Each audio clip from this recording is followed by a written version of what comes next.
I think a really important concept to understand training with any weapons is dying and training. And I feel like a lot of newer practitioners or people that aren't familiar with that stuff, they get, you know, a little hands on or whatever, and then like, even if it's like a cut there, it's like, they're dead, I stopped. Like when we train, you know, we both compete in jiu-jitsu. You train how you want to perform, right? Sometimes. But we train how we want to perform, right? If I want to do well in a competition, I got to carry that over into training, right? Self-defense is the same thing. I can't practice all this stuff without understanding that instillation of I could get cut, I could get stabbed. It's not going to happen every time, but there's a very good chance, regardless of our training, of anybody, that you could get cut, stabbed in a fight. Absolutely. So I have a few drills. I want to hear what some of the ones that you have. I'll share mine. But I've had a few drills over the years that I've picked up, played around with. You can stack them, you know, based off your experience, that either force you to deal with the fact that you're going to get stabbed out of the gate. So it just completely eliminates that thought process. Like, okay, you've been stabbed, keep running. Yeah. Or the chances of you being stabbed are very high. Sure. So like the first one that I've done over the years would be like one person up against a wall. Your eyes would be closed. And it starts with me just posting however I want to post. The moment you feel the stab, it's live. Yeah. And you open your eyes and you react from there. Yeah. Which I've always found to be a phenomenal drill. It takes away the fact of like, oh shit, I've been stabbed, I gotta stop. Like, okay, you're stabbed, now deal with exactly what you want to do. Yeah. That's always one. Second one is one that I think all you guys tend to use, and we all play with the variables, the idea of like grip fighting, right? Yes. Yeah, so I start, you know, you turn around, I hide the knife however I want. We can do it either pummeling, or I prefer actually like just the idea that we're just casually grip fighting, whatever, and then at some point I pull out the knife. So again, not necessarily are you going to be stabbed, but there's a very good, like the blade's here, right? You got to deal with it. Which again, a lot of variables that you can play around with that one. And then you can do the exact same thing on the ground where, again, one of us conceals it, we roll around at any point, I draw it out, or you have a bystander throw it in there, which I think are all great because it forces you to deal with the fact that, you know, it's not like, oh, you got the knife, I'm just gonna, you know, run off. I have no choice. Like I know it's coming at some point, and when it does, by the time it comes, no matter how well trained you are, it's like that realization, like, oh, okay, yeah, I've been stabbed, and I gotta deal with it. Yes. So I think I just think it's an important part of training to understand you're gonna. I think well, first off, those like every one of those is phenomenal. Mark Slane, the guy I came up under, we always used to do. There was a whole segment we taught on. You know, back in the day, you always had to have fancy names for it and like, you know, triggering. But we would do shank defense, and it was always, you had to start eyes closed, right? And you weren't allowed to start defending until they started going in. And they could just stab you wherever? Same deal, yeah. They could come from whatever angle they wanted, grab post, stab off, right? So same exact thing you're talking about. The sliding out the knife, that's like OG, man. Yeah. And that one's been around for a while. Yeah, like you get people rolling and moving, and all of a sudden the knife gets into it.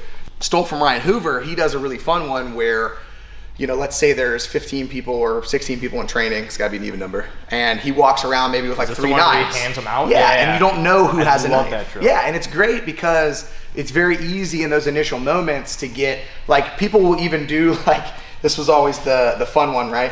Where it's like, I don't know if you have a knife, you don't have mine. So all of a sudden you see everybody's like kind of doing like one of these casually, like casually patting each other down. But you can mess with the people. Intensity of that one, because I did that one recently with him, and I had one moment where neither of us had one, and the whole time we're kind of like, and like they would randomly move, and I'd be like ready for it. Then there was one time he gave me 2. Yep. Which was fun because one guy got in the moment he was there. I was like, so if you have a rash guard on, you can die hard it. And you stick it here, and then everybody's always looking down here, and then you go grab it. Yeah, that'd be pretty funny if I did a college time. Right, and then find it. Yeah, but those are good ones too because there is an element that's like, again, I know there may be a knife in there, but it's that extra layer of I don't know if there's a knife. Right. And I think that's super important sometimes when you're isolating drills like that. For the most part, like I agree that you should get into those spots and get into it. I think the 3 drills you listed off are perfectly fine and honestly encompass the majority of it. I don't think you need to get too fancy. I think people over fancy things sometimes. It's those ones you can build off so many variables. Yeah. There's so many things that you can add, subtract, play around with. So the element that I would add to that is then there's a degree where it's just the overall intensity of things. Right. How much intensity do I allow? How certain things do I get into it to elicit those responses? It's one of the reasons when we travel around the country and we do the KCC program that like Mike, Eli, and I like to touch up with the students because we've done it so many times that when we start doing hand fighting, and we'll start just with it in there, like they know it's there, and then we're moving 3, 2, 1, go, boom, and they're working and controlling and things like that. Like we kind of know where some of the tricks are going to come in, and we'll look for it and we'll see an opportunity and just poke them to make sure that they stay into it, and poke them to make sure they stay into it. So you can do that simply by saying like, look, we still have safety measures in place, but you're a little bit better at grappling. I want you to go over, I want you to work with him. He's a little less, you know, novice or versed rather in grappling. And I want you to give him good pressure, let him win. And every now and again, make something and give him a poke and make sure he stays in the fight with that, right? So then that can be a matchup thing, person to person. And then you can also just have baseline disadvantages, right? So just like we were doing, you know, this morning in BJJ class, like start him on the back. Yeah. Person on the back gets a knife, person on front doesn't have one, right? You know, or vice versa, and go that way. But I don't, you know. I think in addition to having a variety of training tools to use also makes a difference, because there's times where like we've been doing this and I can't necessarily even tell that I'm being stabbed, like, oh, it's just your hand. So like I know, and I haven't played with it yet, but I know you've got the shock knife, which definitely will let you know. You know, we got the light up, make the sound, so you get like the visual cue. I've always loved the markers. Yeah, the marker ones are good. All my kids love the markers. So like I think having stuff like that too, especially if you're first getting into this, it's a good realization. Because yeah, you're gonna get those guys that get excited and they're just like, and then you look and you got like a massive marker spot on your side, and then maybe the next time you're like, okay, it's a little bit less, and like if we do the markers, we switch up the color every round, so that way you can kind of see like, is it less and less, and you can see, was it more of a slash, was it more of a stab, and it allows people to realize, who think like, yeah, I was actually doing pretty good, and then they look and they're like, oh damn, I got cut a lot, and then, again, dying in training is better than dying out there. Yeah, without a doubt. And that's the thing too, like, you know, I mentioned in one of the previous videos, if you're not, then in my opinion, and within some degrees, then you're just not training to the intensity level or the variable level or the challenging level, whatever you want to call it. You're not doing it to what you need. Right. You know, it's like going to the range, and if you go to the range and you fire off 100 rounds and all of those 100 rounds went exactly where you wanted them to go, in my opinion, you probably should be trying to shoot faster, or you should probably trying to get your heart rate up and then make those shots. You should be doing some drills you've never done before, challenging your footwork, your movement, your reload time, whatever that is, to push those limits and then get yourself into that. Right. Well, yeah, in the case of knife defense, like if you never get stabbed, it's almost worse to go out into the world thinking you're invincible because you think you're better than all those things, and you've never been stabbed in training, than it is to continually be at least partially humbled, be able to see progress. You have to see progress, but be able to see progress and also know that at any moment in time, one slip up is the difference between you actually surviving and not. And if you're not feeling that in training, like, man, you go out into the world and you think you're invincible, those are the guys that just keyboard warriors for sure, but those are the ones that make poor decisions that get themselves killed in real life, because they didn't have enough respect for what the fight was to just walk the hell away, or to do something a little more intelligent. So yes, you absolutely should be dying in training. Honestly, I think the first 3 drills you pointed out to me I don't think you need much more than that. And then yes, I won. Yes. You add in like that little mix up that we got from Ryan, where you hand out knives to random people and nobody knows who has a knife, who doesn't have a knife. Right. You play with that. You start throwing random down. Yeah, but just create that in, and then you play with intensity.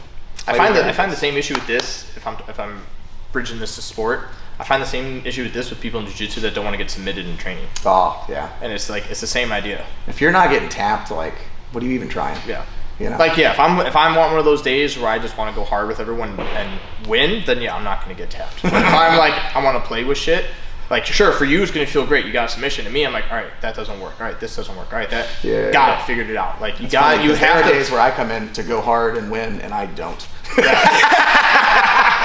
Depends on how everyone else is that day too. But no, I think for people out there that are just getting into this program, and for me, like the past year has been 100% like dedicated to this type of stuff, like the knife training, the weapon training, and just it is scary, but it's like, I have no doubt if this happened to me in a real situation, like I'm gonna be scared shitless, regardless of my training. Your adrenaline's gonna be running.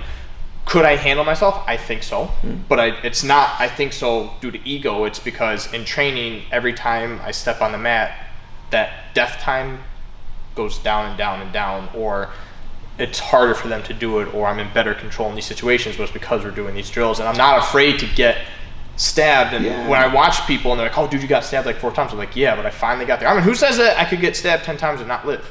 Like the kid we talked in the other video, the kid that got stabbed at school like 30 times and he lived. But it was like, I'm not going to test it, you know, like, I don't want to test it, but you never know how your body's going to react, so you might as well train through it. You said something interesting there with the, like, when I go out in public, I at least know that, you know, I have less likely it's, you know, that at any moment in time, and I think this is where most people need to be at, is at any moment in time, I did everything I could to make sure that at this moment I have the highest potential of survival. Correct. It's never going to be 100%. But if you're on the mats consistently, and for those, you know, again, for those of you that are getting into training and stuff like that, like even just twice a week, you know, we're a little crazy. We do this for a living, so we're in here 5, 6, 7 days a week. But even twice a week, makes a difference. At least you know that I'm trying, like I'm putting the time in. It's the ones that when you get into those cases and it's like, it's literally a coin toss. Because you're leaving it up to fate at that point, that's no good. So it's like, look, you know, I tell people all the time, I've been doing this full time for 15 years. I could walk to my car, somebody could sneak up behind me and blow my brains out, and none of the 15 years of training mattered at that point. But I did everything I could to make sure that I had the highest potential at any moment in time to survive, and what the hell else am I supposed to do? In my opinion, I'll leave it on this. If you're at all one that wants to carry a weapon of any sort, and it could literally just be a pocket knife, then there's no reason that you shouldn't be trained. Whoosh, amen to that. Easy Train. Train. Let's go train.